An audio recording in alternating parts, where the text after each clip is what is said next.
Assalamualaikum warahmatullahi wabarakatuh.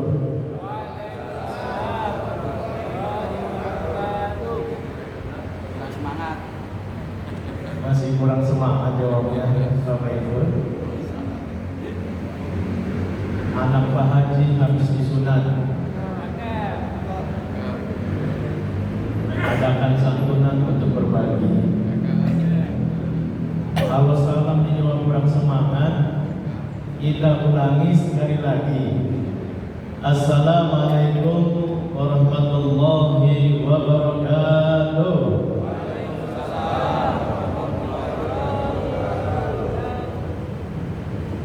Alhamdulillah, alhamdulillahilladzi khalaqal mauta wal hayata liyabluwakum ayyukum ahsanu amala wa huwal azizul ghafur.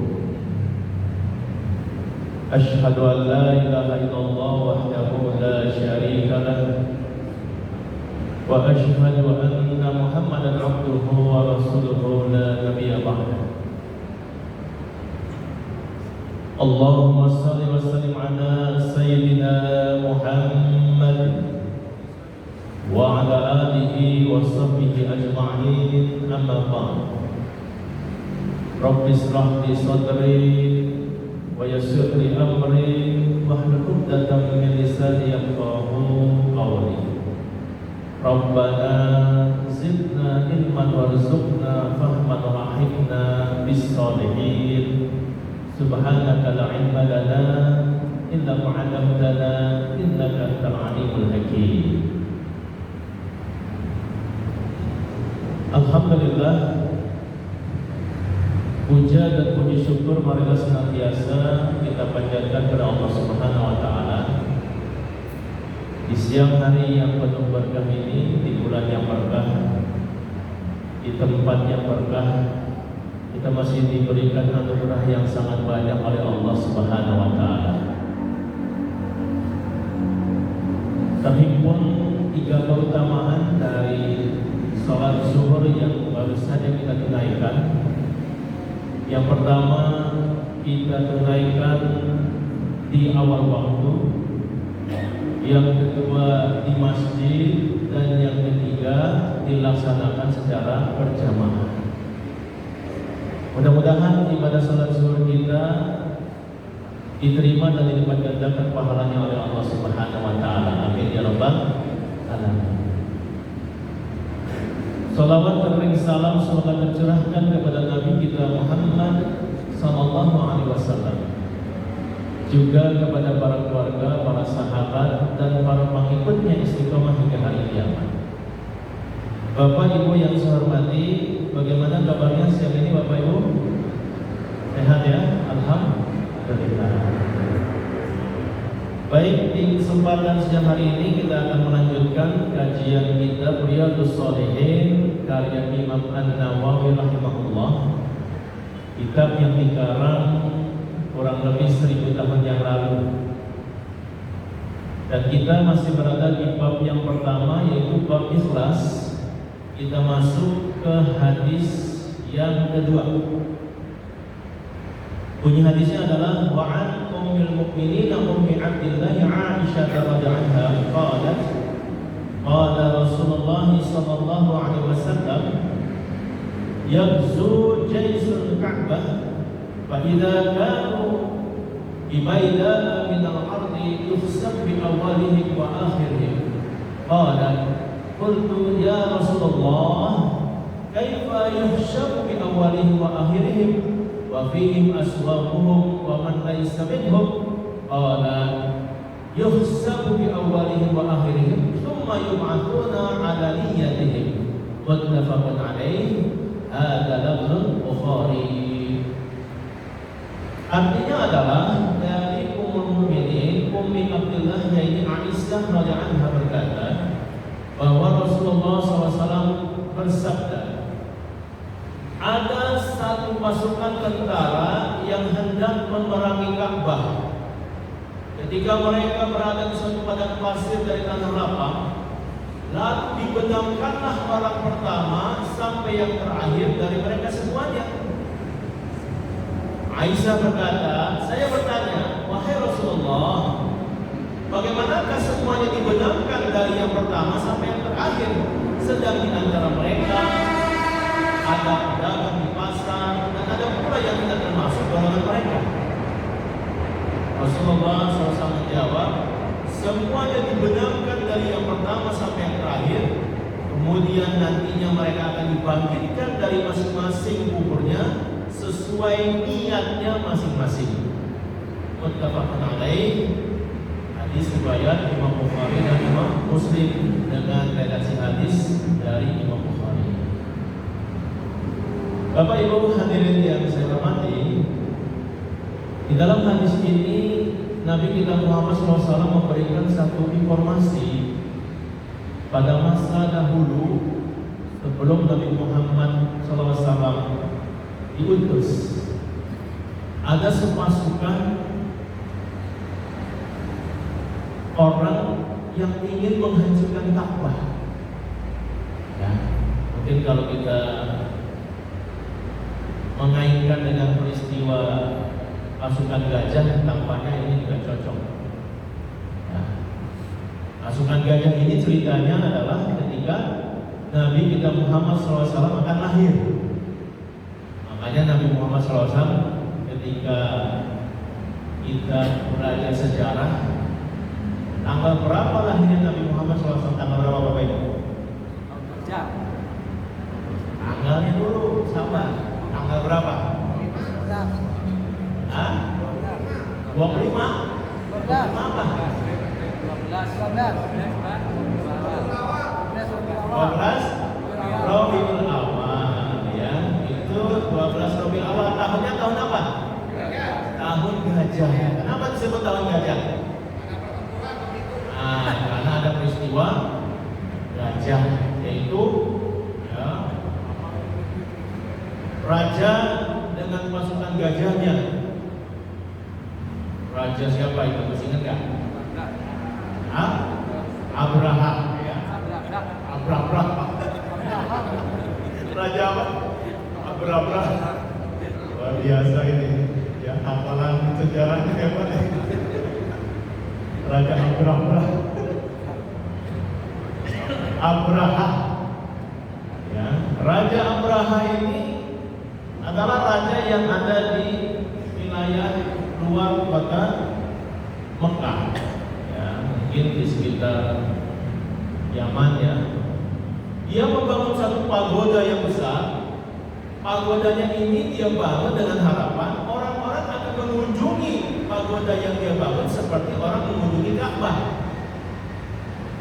Dia bikin pagoda yang besar dengan sangat megah dan mewah, bagus. Tapi ternyata setelah dia bangun, tidak ada yang datang mengunjungi tempat yang dia buat itu, buat ibadah. Hingga suatu hari, pagoda itu bahkan dilempari kotoran hewan. Maka ketika dia dapati pagoda yang dia jadikan tempat ibadah buat dikunjungi orang sedunia, malah justru dilempari oleh kotoran hewan, marah besar dia. Marah dan mengatakan, saya akan hancurkan Ka'bah yang dikunjungi oleh manusia. Nah itulah kemudian dia mengumpulkan pasukan dan dia punya gajah yang sangat besar, gajah yang banyak menjadi pasukannya. Nah ini yang kemudian nanti kalau kita baca dalam sejarah, pasukan gajah ini ingin menghancurkan Ka'bah dan ada surat apa ya? Al-Fil luar biasa ini Pak Abdul ini ya. Perlu dikasih hadiah ini. Bagus. Ada hadiah 2 gelas. Buat nanti sore ya Pak Abdul ya. 2 gelas. Bunyi ayatnya apa Pak Abdul? Alam taro, betul? Ayat Bapak alam bukan? Ashab bil. Nah, iya. Tahukah kamu bagaimana Allah memperlakukan pasukan baca.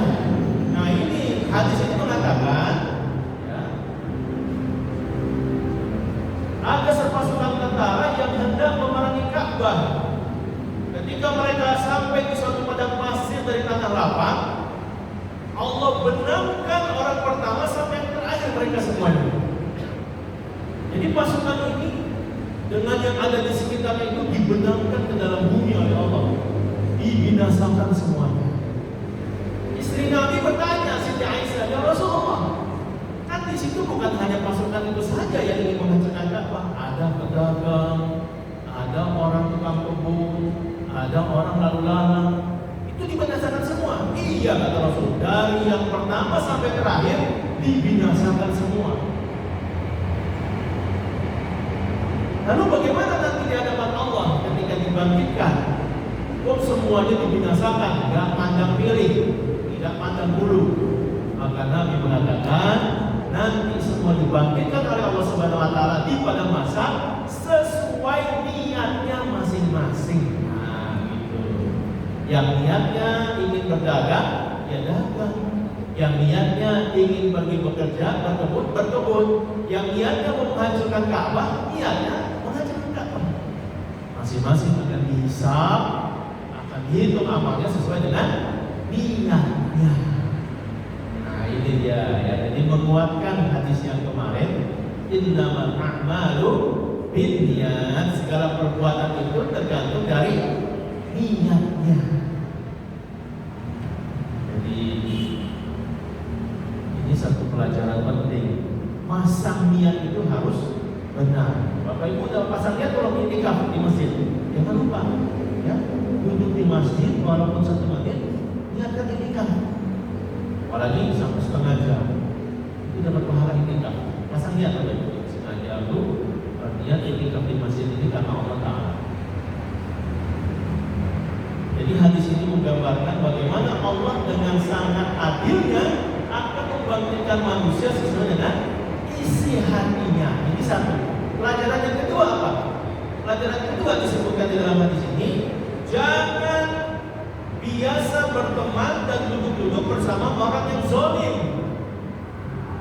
Karena boleh jadi ketika Allah turunkan azab dan murkanya, orang yang tidak zalim itu, tapi karena berteman dengan orang zalim, kena juga dampaknya. Ini ada di dalam Al-Quran, Bapak Ibu, surat Al-Anfal. Wattaqullaha fitnatan la tusibanna alladziina zalamu minkum khassah wa'lamu annallaha syadidul iqab. Dan takutlah kamu akan satu azab yang tidak hanya ditimpakan kepada orang yang melakukan kezaliman itu saja. Ada orang penzina di satu lokalisasi pelacuran. Lalu kita nongkrong di situ, duduk-duduk ngobrol sama dia, tempat lokalisasi pelacuran. Maka ketika datang polisi menggerebek, kira-kira ditangkap pelakunya saja atau kita kena tidak? Kita kena atau tidak, Pak? Bu, kena juga kan? Kena, kenapa? Karena kita berada sama mereka. Oh, saya nggak pakai juga, saya nggak melakukan juga. Nggak bisa, kamu ada di sini. Ayo, ini semua ke kantor. Kan begitu. Ya.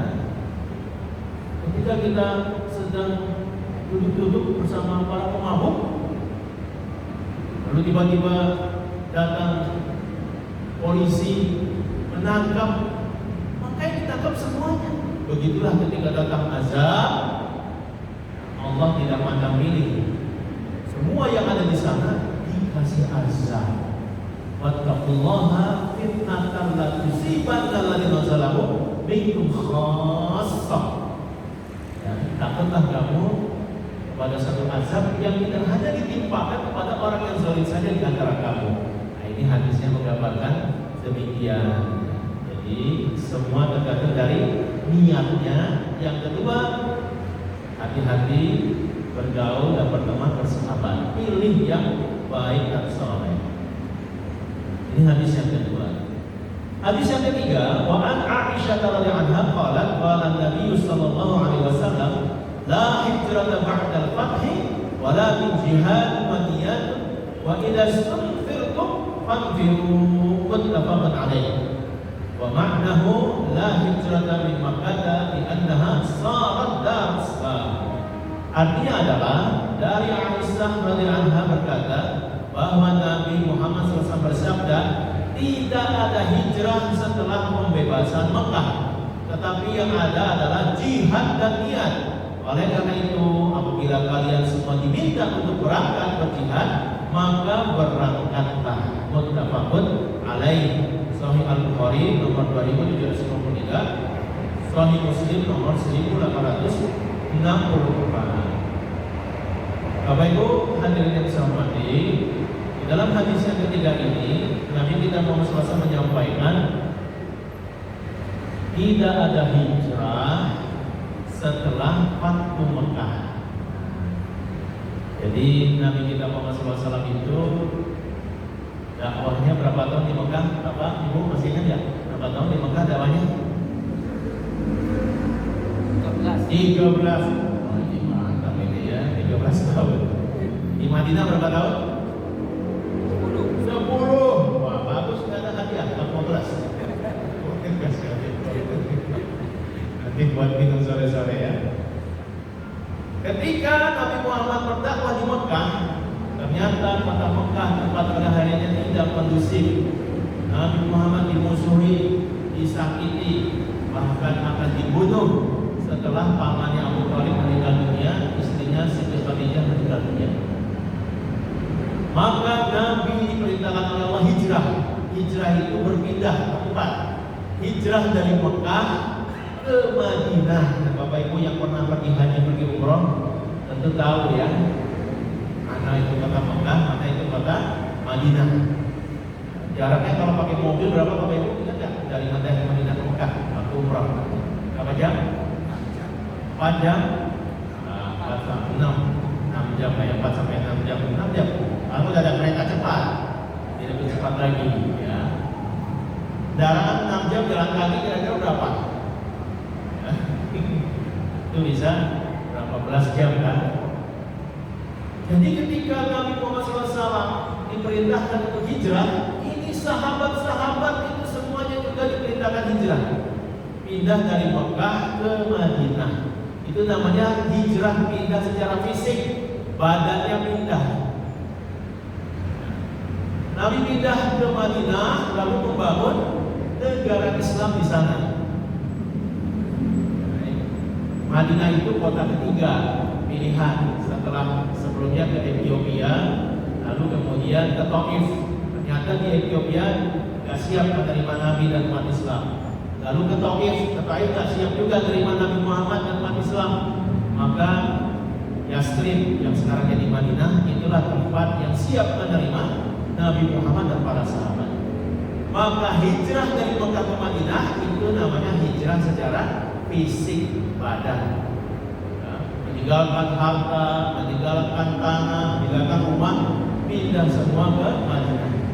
Nabi setelah dakwah kurang lebih 7 tahun di sana, ya, Nabi kemudian kembali ke kota Mekah dan terjadilah yang namanya Fathu Mekah, pembebasan kota Mekah, karena umat Islam jumlahnya sudah banyak dan kemudian bisa menaklukkan kota Mekah. Nah, ketika sudah terjadi Fathu Mekah, maka hadis Nabi mengatakan, la hijrata ba'dal fath. Tidak ada lagi hijrah secara fisik setelah Fathu Mekah. Tidak ada. Karena sudah ditaklukkan kota Mekah, sudah menjadi kota Islam. Lalu apa yang ada hijrahnya? Walakin jihadun wa niyatun. Jadi yang hijrah itu adalah hijrah berupa jihad dan niat. Ini Bapak Ibu. Nah, jadi hijrahnya dalam bentuk apa? Hijrahnya dalam bentuk jihad fisabilillah. Berjuang untuk menegakkan agama Allah. Lalu niat. Niat itu harus hijrah. Hati kita harus hijrah. Kalau tadinya tidak beriman, jadi beriman, itu hijrah. Kalau tadinya malas beribadah, sholat di masjid, jadi semangat ibadah di masjid, itu hijrah. Kalau tadinya tidak suka amal-amal soleh, lalu jadi suka amal-amal soleh, itu hijrah namanya. Jadi hijrah dalam bentuk niat, Bapak Ibu. Ya, jadi setelah Fathu Mekah, tidak ada lagi hijrah secara fisik karena Mekah sudah dikuasai oleh umat Islam. Maka dari itu hijrahnya apa? Hijrahnya adalah berupa jihad dan niat. Nah, jadi niat ini Bapak Ibu harus sering-sering dihijrahkan. Ya, niat yang kotor, niat yang tidak lurus, niat yang tidak benar, niat yang penyakit hati, hijrahkan. Niatnya jadi lurus, jadi bersih, jadi benar, jadi bersih dari penyakit-penyakit hati. Nah, ini harus hijrah. Ini yang kedua hadisnya. Satu lagi hadisnya. Wa an Abi Abdullah Jabir bin Abdullah Ansari radhiyallahu anhu qala kunna ma'a Nabi sallallahu alaihi wasallam fil ghazah wa qala inna bil madinati rijalan ma sirtum masiran wala qata'tum wadiyan illa kanu ma'akum jasamuhum al-marad wa fi riwayatin illa syarabuhum bil ajr rawahu Muslim. Artinya adalah dari Abu Abdullah Jabir bin Abdullah Al-Ansari dan berkata, kita berserta Nabi Muhammad SAW dalam suatu peperangan. Kemudian beliau bersabda, sesungguhnya di Madinah ada beberapa orang yang ketika kalian menempuh suatu perjalanan dan menyeberangi suatu lembah, melainkan orang-orang tersebut dianggap bersama kalian. Mereka terhalang oleh sakit. Dalam riwayat lain disebutkan, melainkan mereka yang tertinggal itu bersekutu dengan kalian dalam memperoleh pahala. Hadis riwayat Imam Muslim dalam Sahih Muslim nomor 1911.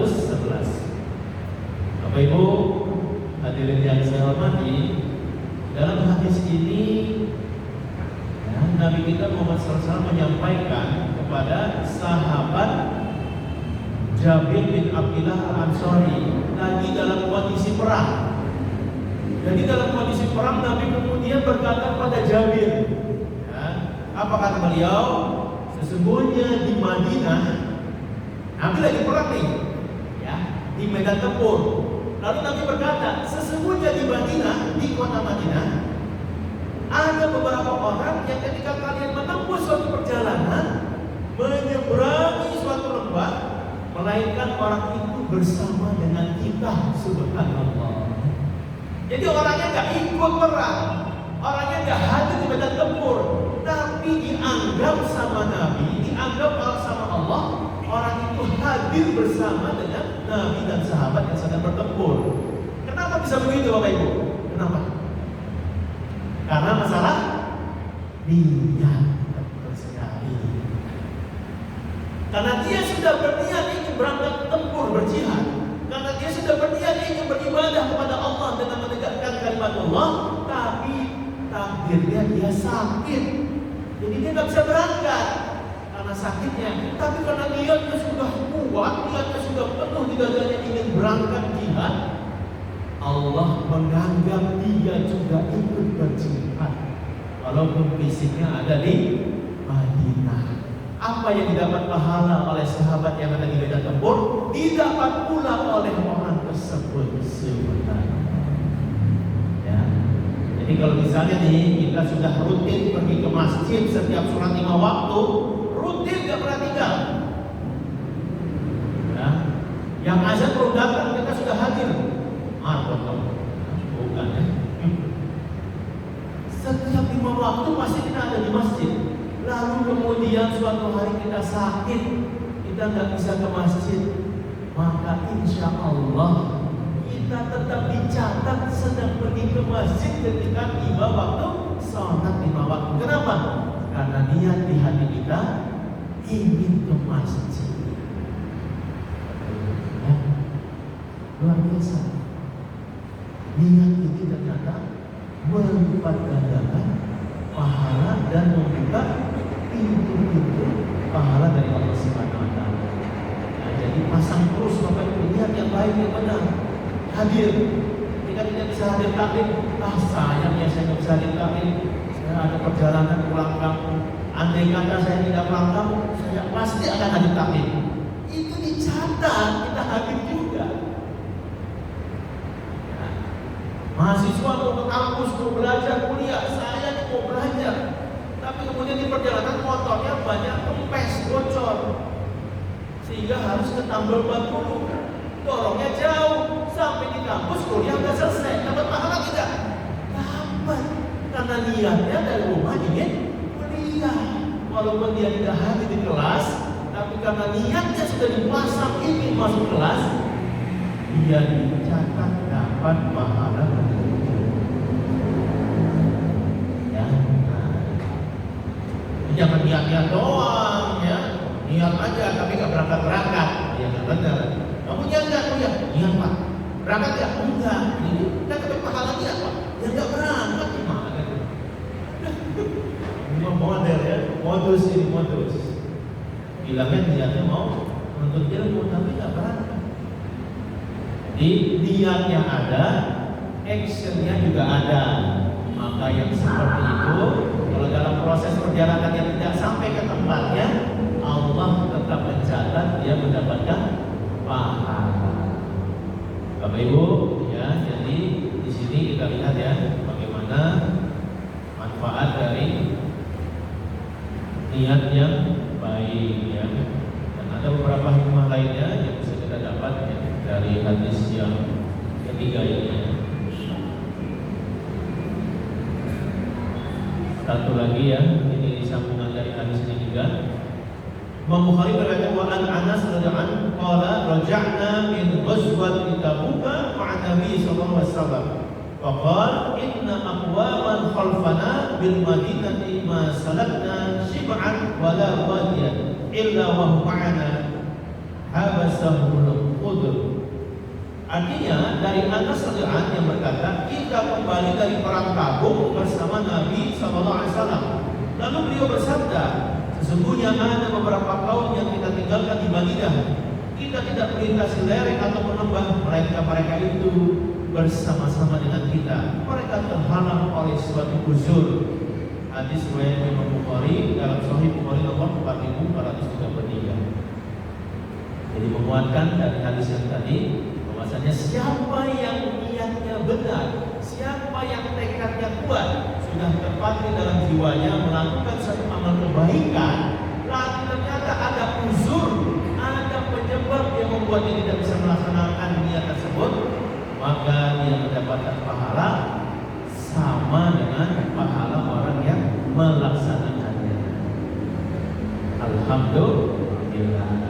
Bapak Ibu, ya, demikian untuk kajian kitab Riyadhus Shalihin pada siang hari ini. Ada pertanyaan mungkin dari Bapak Ibu? Kalau niatnya jelek gimana Pak? Niatnya jelek? Contohnya niat jelek itu gimana? Mau nyolong, ternyata ada udah dengerin gini gitu. Jadi nyolong gitu ya? Iya. Nah ini nanti ada hadis yang lain. Ya, hadis yang lain itu bagaimana? Hadisnya itu, siapa yang berniat melakukan satu kebaikan, maka dicatat satu pahala. Ketika dia kerjakan kebaikan itu, maka dia mendapatkan pahala atas yang dia kerjakan berlipat ganda. Siapa yang berniat melakukan satu keburukan, maka belum dicatat keburukan dosanya. Tapi ketika dia niatnya itu dilaksanakan dalam satu keburukan yang nyata, maka dia dicatat satu dosa. Dia nih, saya mau nyuri sendal di Masjid At-Taqwa. Kita pakai silah. Oh gitu ya. Pergi ke masjid bawa sendal jepit yang jelek. Karena pernah dengar ya, buang yang jelek-jelek, ambil yang baik-baik kan begitu. Nah, pergi ke ini penerapannya masalah ini. Pahamnya salah gitu ya. Pergi ke masjid, buang yang jelek, ambil yang bagus, nolong kan. Jadi pakai di masjid mau dicari yang bagus. Ada niat di hatinya. Tapi ternyata pas sampai di masjid ketemu teman ngobrol, terlambat ngambil daripada pulang, nggak dapat. Niatnya belum dicatat dosa. Allah Maha Baik. Kalau yang buruk nggak dicatat, kalau diamalkan. Tapi kalau yang baik baru niat aja, Allah kasih satu pahala. Jadi niat buruk kalau tidak diamalkan tidak dicatat dosa. Yang menjadi dicatat dosa ketika sudah dikerjakan. Begitu kira-kira, luar biasa pertanyaannya. Cukup Bapak Ibu ya. Baik, Bapak Ibu, demikian untuk taklim kajian kita Riyadhus Shalihin pada siang hari ini. Ya. Pergi ke sekolah hendaklah saling, bikin senang hati sekeluarga. Mudah-mudahan yang hadir taklim semuanya nanti masuk ke dalam surga. Amin ya rabbal alamin. Kita akhiri dengan doa kafaratul majlis. Subhanaka Allahumma wa bihamdika asyhadu an la ilaha illa anta astaghfiruka wa atubu ilaik. Dan hamdalah alhamdulillahirabbil alamin. Terima kasih, lebih kurang mohon maaf. Wabillahi taufiq wal hidayah wa minkum. Wassalamualaikum warahmatullahi wabarakatuh.